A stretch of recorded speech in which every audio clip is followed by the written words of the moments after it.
Assalamualaikum warahmatullahi wabarakatuh. Kami dari kelompok 9 akan mempresentasikan materi komunikasi bisnis mengenai penulisan bad news. Pertama, saya ingin memperkenalkan anggota kelompok kami. Yang pertama ada saya sendiri, Anissa Putri Damayanti dengan NPM 0136. Lalu yang kedua ada Erlanda Nova Wibowo dengan NPM 0137, dan yang ketiga ada Atina Harin Hayuni dengan NPM 0138. Yang pertama ada strategi pengorganisasian pesan-pesan bad news. Ketika memberikan tanggapan atas keluhan pelanggan, mengomunikasikan permasalahan tentang pesanan, atau memberitahukan perubahan kebijakan perusahaan yang dapat mempengaruhi citra organisasi bisnis secara negatif, ada 3 hal yang perlu diperhatikan ketika memberikan tanggapan atau keluhan pelanggan. Di antaranya itu yang pertama ada penyampaian bad news sendiri, yang kedua ada penerimaan pesan tersebut, dan yang ketiga ada menjaga goodwill sebaik mungkin dengan audiens. Selain itu, menjaga citra organisasi atau perusahaan sebaik mungkin itu perlu. Yang pertama itu ada menciptakan audience-centered tone. Nada atau intonasi Anda dalam menyampaikan bad news mampu memberikan kontribusi yang cukup penting bagi efektivitas penyampaian pesan-pesan bisnis. Ada 3 tujuan spesifik dalam menyampaikan bad news. Di antaranya itu ada yang pertama, membantu audiens mengerti bahwa bad news menggambarkan suatu keputusan yang tegas. Lalu yang kedua ada membantu audiens mengerti bahwa keputusan yang kita buat itu adil. Dan yang ketiga, membantu audiens agar tetap memberikan goodwill bagi perusahaan. Yang kedua, memilih pendekatan organisasional. Terdapat 2 perencanaan organisasional yang dapat diterapkan dalam menyampaikan pesan-pesan yang kurang menyenangkan bagi audiens bad news, yaitu yang pertama ada pendekatan tidak langsung. Pendekatan tidak langsung atau indirect plan merupakan pendekatan yang paling familiar atau lazim digunakan untuk penulisan pesan-pesan yang mempunyai dampak tidak menyenangkan atau berdampak kurang baik bagi audiens. Dalam dunia bisnis, pendekatan tidak langsung seringkali digunakan untuk menyampaikan pesan-pesan bisnis yang berdampak kurang baik atau kurang menyenangkan bagi audiens. Dalam pendekatan organisasional ini, perencanaan tidak langsung terdapat 4 bagian penting, yaitu yang pertama ada pembuka, yang kedua ada alasan pendukung atas keputusan-keputusan negatif, yang ketiga ada pernyataan bad news, yang keempat ada penutup yang positif dan bersahabat. B. Pendekatan langsung. Suatu pesan yang kurang menyenangkan yang diorganisasikan dengan pendekatan direct approach akan diawali dengan pernyataan bad news. Selanjutnya diikuti dengan berbagai alasan yang mendukung dan diakhiri dengan penutup yang bersahabat. Suatu pendekatan langsung dapat diterapkan jika penerima pesan lebih menyukai pesan langsung ke poin yang dituju. Pesan tersebut mempunyai pengaruh yang kecil terhadap si penerima pesan. Pesan disampaikan secara empati. B. Mengkomunikasikan informasi dan jawaban negatif.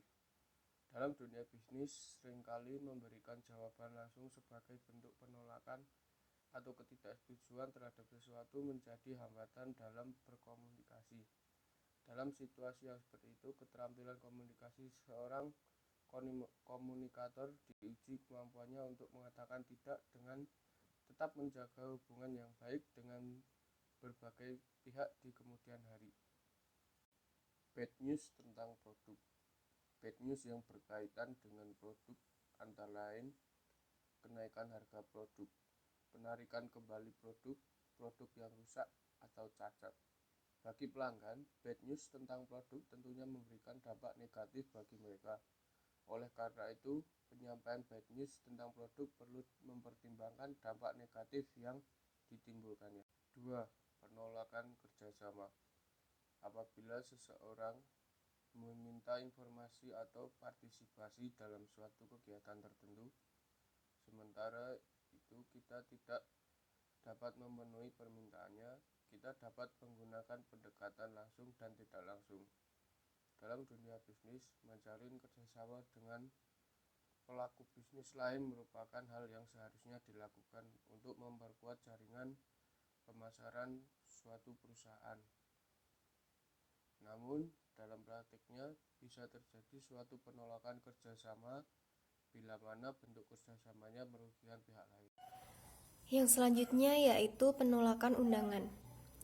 Bila harus mengatakan tidak atas suatu undangan teman bisnis, kita dapat menggunakan pendekatan organisasional, pendekatan langsung, dan pendekatan tak langsung. Penggunaan kedua pendekatan organisasional tersebut sangat bergantung pada seberapa dekat hubungan kita dengan pihak lain.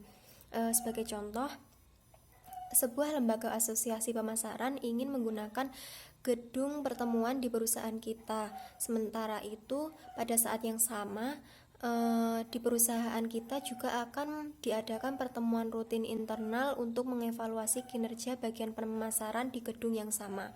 Dengan melihat kasus itu, pendekatan yang sebaiknya digunakan yaitu apabila kita belum mengenal baik dengan pimpinan lembaga asosiasi pemasaran tersebut, lebih baik kita menggunakan pendekatan organisasional tidak langsung.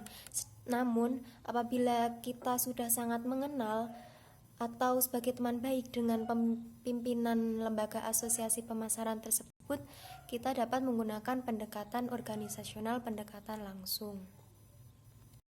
Yang selanjutnya adalah penyampaian bad news ke pelanggan. Ada 3 hal yang perlu mendapat perhatian lebih sebagaimana menjaga pelanggan agar tetap merasa baik dan dapat meneruskan hubungan bisnis di kemudian hari dalam menyampaikan bad news ke pelanggan. Di antaranya meliputi yang pertama, tetap bekerja sebaik mungkin menuju kepada terwujudnya suatu penjualan ulang atau resell. Yang kedua, tetap menjaga instruksi atau informasi tambahan sejelas mungkin. Yang ketiga, tetap optimis, percaya diri sehingga pembaca Anda tidak kehilangan minat. Yang termasuk dalam penyampaian bad news pelanggan yaitu pertama, ada bad news tentang pesanan, yang kedua, penolakan surat pengaduan dan keluhan, yang ketiga, mengganti produk, yang keempat, tidak memenuhi pesanan. Yang selanjutnya adalah bad news tentang orang. Para manajer seringkali dihadapkan pada suatu keputusan yang tidak menguntungkan bila harus menyampaikan bad news kepada karyawannya. Surat bagi calon manajer mungkin dapat ditulis dengan pendekatan langsung. Di lain pihak, surat-surat untuk pelamar pekerjaan seringkali ditulis dengan pendekatan organisasional tidak langsung, karena pembaca akan dipengaruhi secara emosional. Yang termasuk dalam penyampaian bad news tentang orang yaitu pertama, penolakan menulis surat rekomendasi. Yang kedua, penolakan lamaran pekerjaan. Dan yang ketiga, surat penolakan kredit. Sekian presentasi dari kelompok kami. Apabila terdapat kekurangan dan kesalahan, kami mohon maaf. Wassalamualaikum warahmatullahi wabarakatuh.